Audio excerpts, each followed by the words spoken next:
Hello and welcome to the Crooked Path video podcast. My name is Peter Padden, and this month we're going to take a look at the compass round.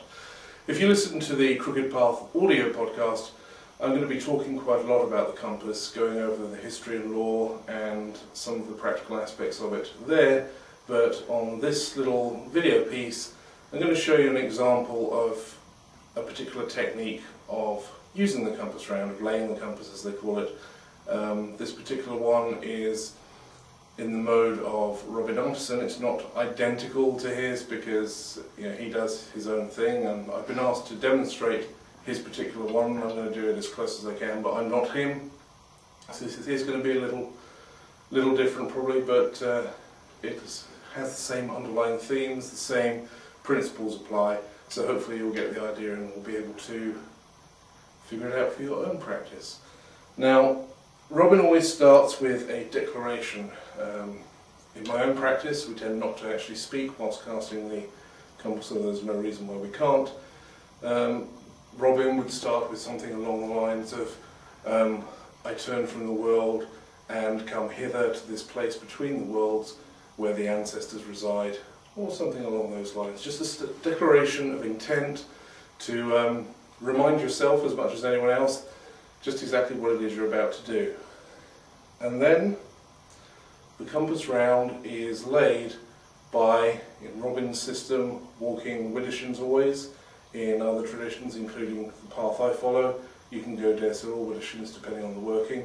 But Robin is very emphatic about the leftward walk, so that's the way we're going to do it here. And he would use a stang. We tend to work with a walking stick, and so the basic concept is to take your way slowly around the ritual space, dragging the stick or the stang as you go. Outdoors, you create a furrow in the dirt.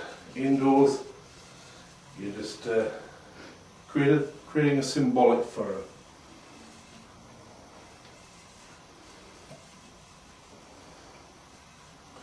And from my own practice, we keep going around until we feel we've made the connection.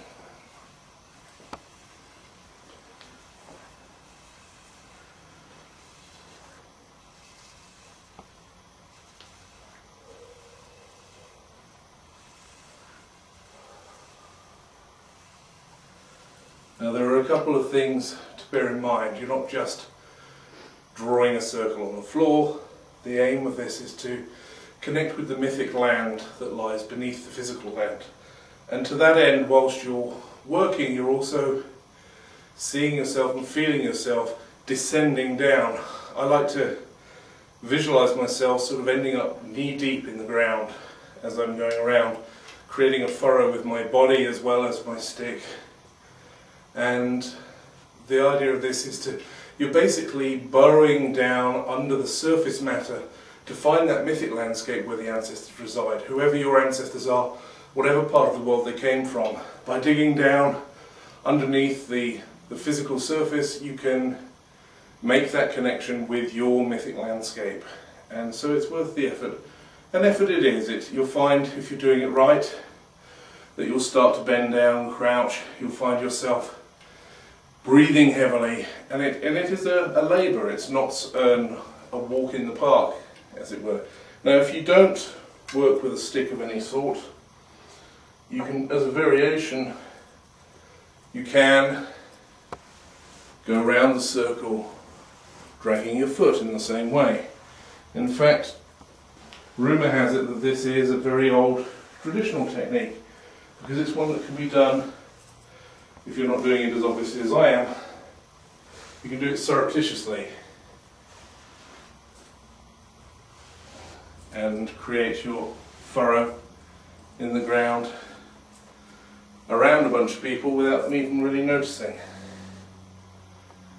For my own practice, we tend to drag like that if we're outdoors. Indoors, sometimes we do, sometimes we don't, but we'll quite often bring a rhythm into it.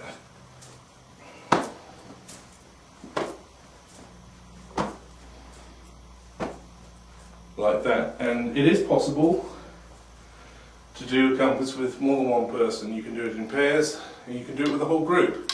However, if you're going to take a whole group around the compass, it helps if they're all familiar with doing it individually first, because it does take a lot of coordination and a lot of focus to keep everyone together. And more than anything else you do with a compass, this is the important thing, is to have everyone together at the same time in the same place. And so it helps if people are experienced flying solo, as it were, before they try doing this as a group. And that's it for this week, really. If you enjoyed it, go along and listen to the audio podcast, where you hear a lot of other interesting little tidbits about the compass round. Thank you for coming.